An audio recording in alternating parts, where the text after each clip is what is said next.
Summer's in full swing and it's hot out there, but if you want to find a cool place, you need to go to Brookgreen Gardens. Find out what it's all about coming up next on Carolina People.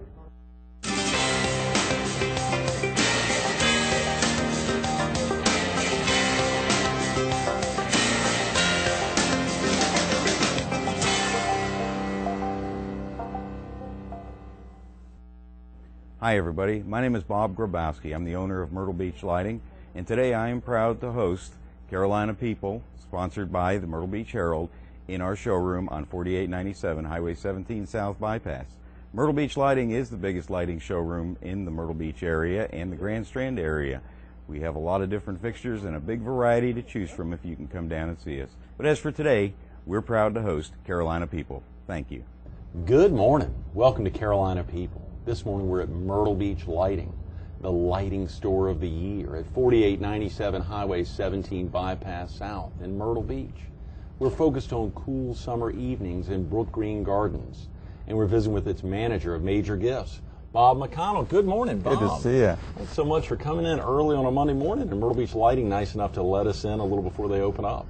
A great place to visit. I've actually purchased some lighting for my house here. Is that right? Yeah. Oh, it's a great setting. We actually kicked off Carolina People after taking a 1.5-year hiatus.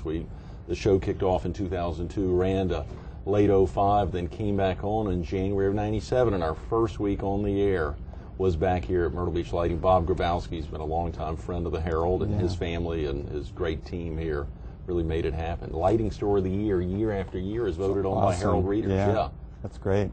In Brookgreen Gardens, a lot of tremendous things going on down there. It's going to be a big, big summer, isn't it? Brookgreen, yes, a great summer. We have cool summer evenings coming, and we're all ready for folks to come visit. The gardens are absolutely pristine and beautiful, as they always are, but great fun this summer.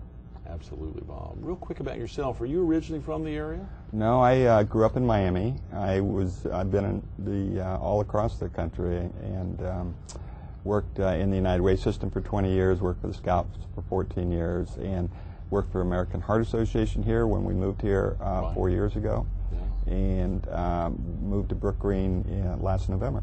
That's exactly right. Of course, the last time we were together, we were together at Architectural Surfaces, highlighting the upcoming Heart Walk at that time when you were helping the Heart Association out before transitioning to Brookgreen Gardens, which was tremendous. And of course, just a couple weeks ago when we tried to get you in on Carolina People, I think you had some activity for your daughter going on that day. Well, my daughter just graduated last weekend from high school from the Academy of Arts and Sciences in the Myrtle Beach system. And I don't know if you know about that school, but what a spectacular school. That was the best graduation ceremony I have ever been to. Really? They make it so personal. They do a video of all the students and show it to all the parents because they're very creative folks there. And she was actually chosen as the best artist of the year in her group. Is that right? Artist of the year. Yeah. Very nice. And so we're very, very proud of her, and she's headed to the College of Charleston in the fall. So a lot of changes for her. Is she planning on majoring in art? Is that something that she wants to get into as a profession, or is that just what she was enjoying there at the academy? No, she's a terrific artist. But what happens at the academy is that they, in their senior year, have to choose a kind of a major theme. And then they do, for instance, in the art department, they have to do 24 pieces of work of different mediums. Right. And she chose Galapagos Islands. Oh, and so she really loves animals, so she actually wants to be a veterinarian. I'm a little concerned that she'll not utilize her art talent because she is a terrific artist. So anyway, we're really excited for her, and she's got a great future and a lot of excitement ahead of her. That's tremendous, Bob. You've also got another daughter in the schools here in Horry County, I believe. Yeah, she's goes to St. James, and she'll be a senior. Great, good. So another one that's soon to head off, following your three boys' footsteps. Yeah, she will. She wants to go to University of South Carolina, so that will make everybody in South Carolina happy. You know. Still keep her in the Palmetto State and keep There your you dollars go. here in the state, which Sure, is great. Sure. How exciting, Bob. Well, of course, a lot of focus on Brookgreen Gardens, and of course your tremendous crew down there. Bob Jewell recently recognized by an international outfit, I believe, for some special award. Well, Bob was selected to be on the board of the National Sculpture Society. Right. And which is a very prestigious thing to do. Oh, yeah. And Bob has done an absolute beautiful job at The Brookgreen. other Bob, yeah. The other Bob, yes. He's, from the way I look at it, is they've done such a great job of perfecting what I consider the product, which is Brookgreen. Oh, and, yeah. Which makes my job really easy Right. of selling it to folks and involving them in partnering with businesses and such across the Grand Strand. Sure. And you've got some tremendous sponsors for big events. Of course, Cool Summer Evenings, one of the things a lot of folks think about, which kicks off next Wednesday, the 18th. But of course, Nights of 1,000 Candles, another gigantic event coming up, which was actually last time we were together, last time Bob and I were together, the other Bob, we were there at the Holiday Cottage. Right. There on the grounds of Brookgreen Gardens, not long after you had joined Brookgreen Gardens, right. and got to hear him talk about Nights of 1,000 Candles, which sounds unbelievable. Well, Nights of 1,000 Candles, this will be our 10th anniversary for Nights of 1,000 Really? Candles. 10th anniversary? Yeah, and it started, we had 1,700 people the first year. This last year we had almost 23,000 people. No way, Bob. The Nights of 1,000 Candles it goes for 3 weekends, essentially 7 nights, and the gardens are just so beautiful. It's breathtaking, and of course we have music throughout the gardens and entertainment. 3 entertainment tents. We have a food tent, and so on. It is a spectacular event. So, yeah, I'm just getting ready to kick off the sponsorship initiative for Nights of 1,000 Candles and invite companies to partner with us. It is, to my mind, one of the best sponsorship venues on the Grand Strand. Sure. Because of the number of folks that come. And oh, yeah. So coming to a big event, but 7 times in a row.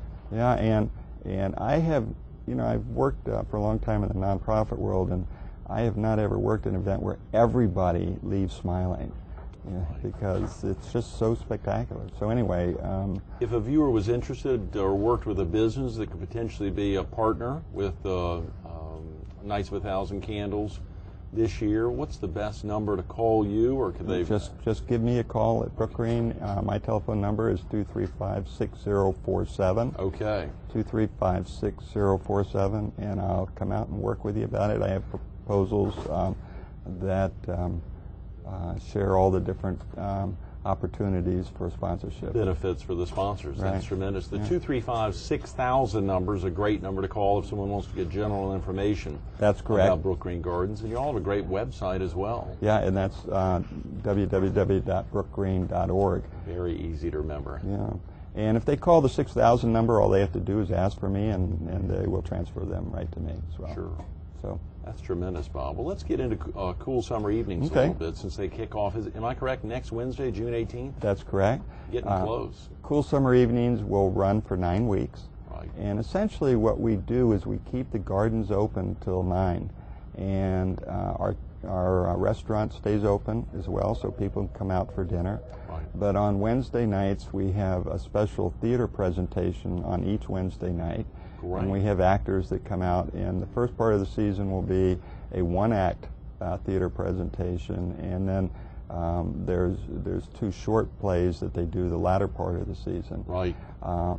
Thursday night is really family night, and so we have special activities for kids at the zoo.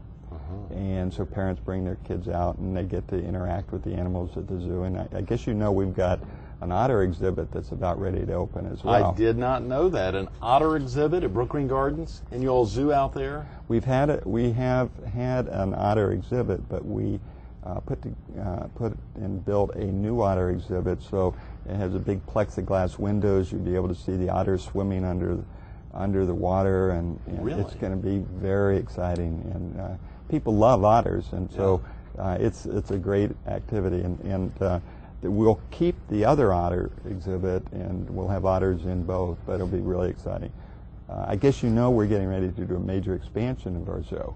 No, you? no, Yeah. I didn't know that. Real quick, Bob, before we get into that, for viewers who've never visited Brookgreen Gardens, if they were coming in from the PD or coming in from southeastern North Carolina, what's the best way, or even if they were coming up, most of the folks on the southern end of our market in the Georgetown County area obviously know it, but for our viewers in the PD, what's going to be the best way for them to get to Brookgreen Gardens? Well, they just get over on 17 Business, or, Right. you know, because it's really business, and there is not a bypass there. Sure. And if you're coming south, it'll be on the right. It's right across from the state park. Huntington Beach State Park. Yes. Right.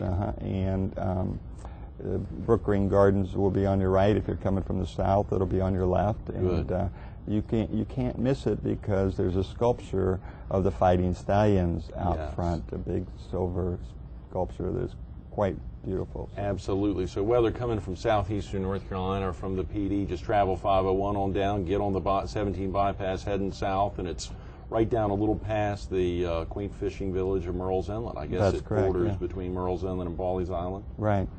Great location, very easy to find. You were about to get into expanding y'all's zoo?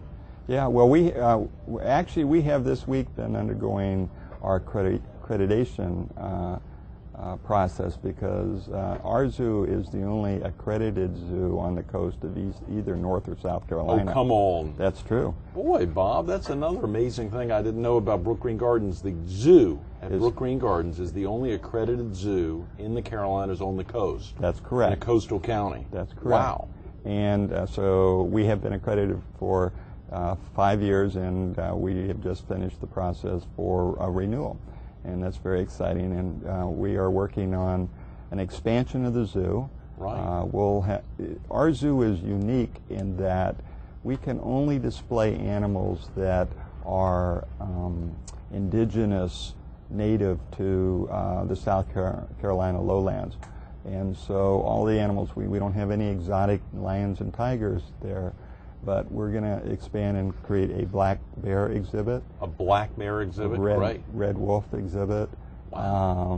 We will have a puma exhibit and a bobcat exhibit, which will all be new, a wetlands exhibit. So that's all part of the master plan for the zoo. That is tremendous, Bob.